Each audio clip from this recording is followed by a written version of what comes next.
Good morning, everybody. This is Diggs. It's another beautiful day out here in the Pacific Northwest, and today we're going to be talking about familiars, and we're going to be talking about them in regards to their abilities and their damage potential, because there's a lot of things people get wrong about familiars and a lot of things people don't understand, and I want to make sure everybody in my community, at least, understands that just because someone says a familiar is best in slot for a class does not mean it's best in slot for you at this given moment. So let's go ahead and dig in. So as I said, this video is really focused around familiars and finding the right familiar for you. And for that right now, we are going to talk about my currently set familiars that I have on screen right now. I am farming gold. You guys might know this as the boo-boo method. If you have not seen my other gold farming video, I would recommend you go check it out. But you'll notice that I have Suryu out right now. And Suryu is one of my strongest familiars. Suryu and Might are arguably my highest statted familiars and my strongest familiars. If you go onto any tier list about Rogue, whether it's PvP or PvE, you won't see any of them really mentioned. You're going to see people saying, I need to have Hobgoblin. I need to have Flutterby. And while they may be good in some situations, right now, Suryu and Might are my strongest familiars in the game, and I'm almost always going to have them equipped on my familiar bar. And in this case, because I'm fighting fire-based enemies, I'm always going to have Suryu out fighting. Now, you may not know this, but you can lock a familiar out so that they are the ones who are fighting in combat. So right now, you'll notice my Suryu's out. Because he's a water type enemy, he's doing advanced damage to the fire enemies. I'm summoning and using both Might's and Hippocampus's ability. I actually think I might have Might's ability auto turned off here, so I may need to change that. But Suryu is the one staying out. And when I initially started working with familiars and trying to figure this game out, I thought it rotated between all of the familiars. Every time it casted their abilities, it would summon them. But it actually, if you look in the lower corner here, the one that's glowing is the one that you're permanently going to have out. So if you are farming in PvE or any other type of content, you are going to want an elemental advantage based familiar out. That's going to increase your damage by 50% for that familiar, which will substantially increase the damage overall, right? And that's also going to help you kill faster. Now, there are other things to factor in when you are looking at familiars. So let's go ahead and pull up our menu here. And I talked about how Might and I talked about how Suryu in particularly are my two strongest here. So I have actually a variety of strong familiars. Might right here, you'll notice he has 1,000 attack, 994 defense. Now, because he has the highest attack and defense, I'm almost always going to have him set on my bar in some capacity. Just because, you know, if you compare, let's say that I wanted to run potentially like Splisher here, right? Which I do sometimes. I do run Splisher because I have invested a little bit into him.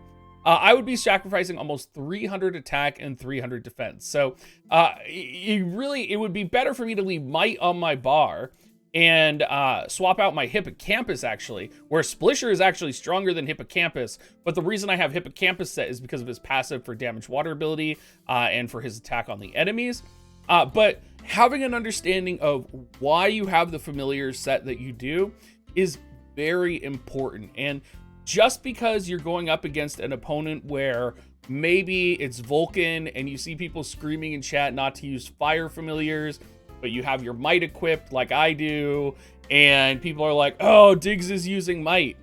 Yeah, I am. And I could turn Might's ability off, but fire does not heal Vulcan, you guys. Sorry, I just had to get that in here. While we're in the familiar video, if you watched my last video talking about the upcoming news and what's going on with familiars, these abilities are not abilities that are used on your character. These are abilities that are used in arena battles or familiar arena. So any of you guys that think this ability right here is actively being used on you or your familiar, completely separate, and it's only used in familiar combat. So when I come in here and I'm looking at kind of my familiars, and you can't see it here, but here I'll scroll it down, but you can see I have Flutterby. And Flutterby is one of the, most commonly said best in slot for Rogue. So good. Everybody needs to set Flutterby if you have Rogue. If you're in PvP with Rogue, you need to set Flutterby. And I actually disagree with that. And maybe it's just because I'm not at a point in the game where I have an appreciation for the subtlety of what Flutterby brings, which is essentially basic attack and skill evasion rate plus 11%, movement speed plus 22%. I would much rather, for example, set Bird right now, which has the global exclusive buff to potentially stun the target for 1 second.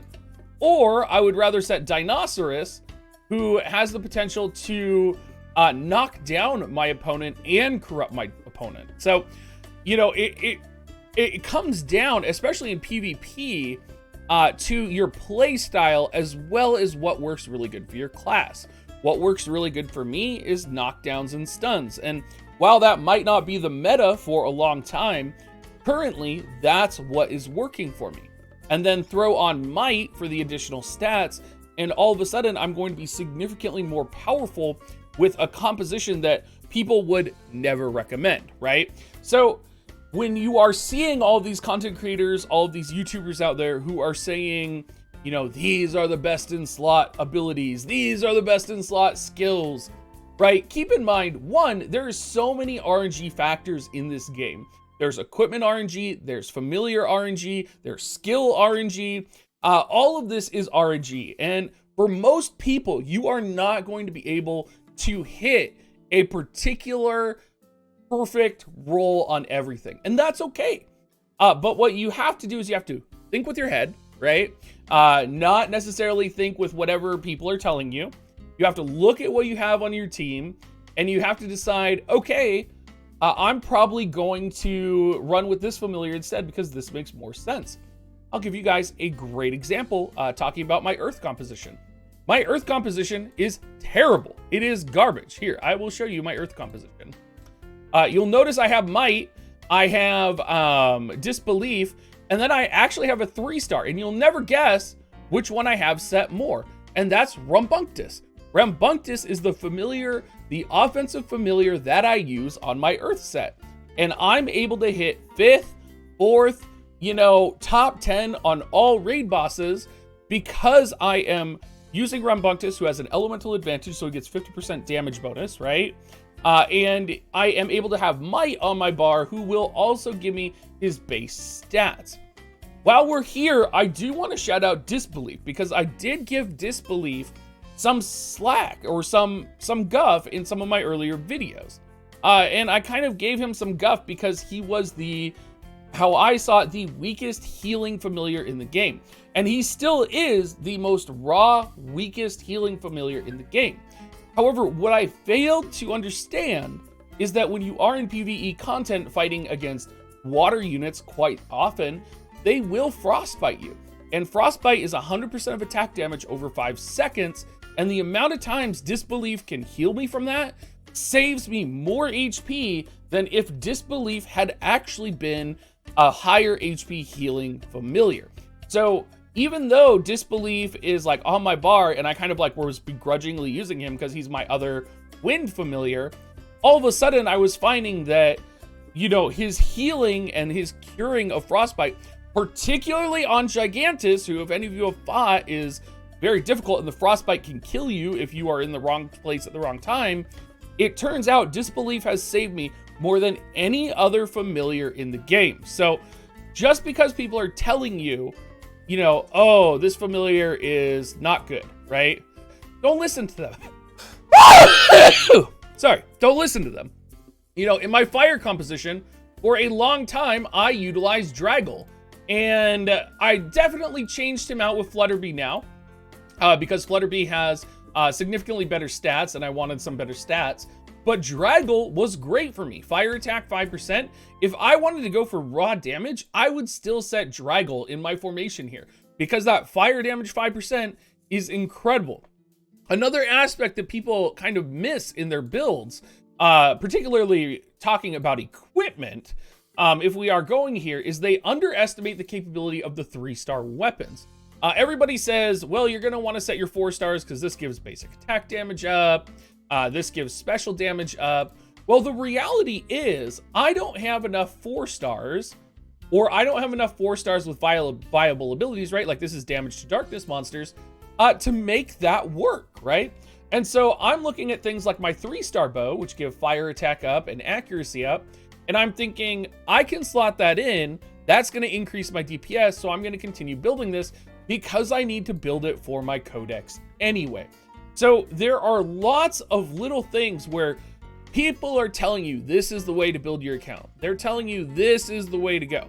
And don't get caught up in bandwagon thoughts regarding how to build your character, because you are going to quickly find that your character is substantially weaker compared to other characters if you do it that way.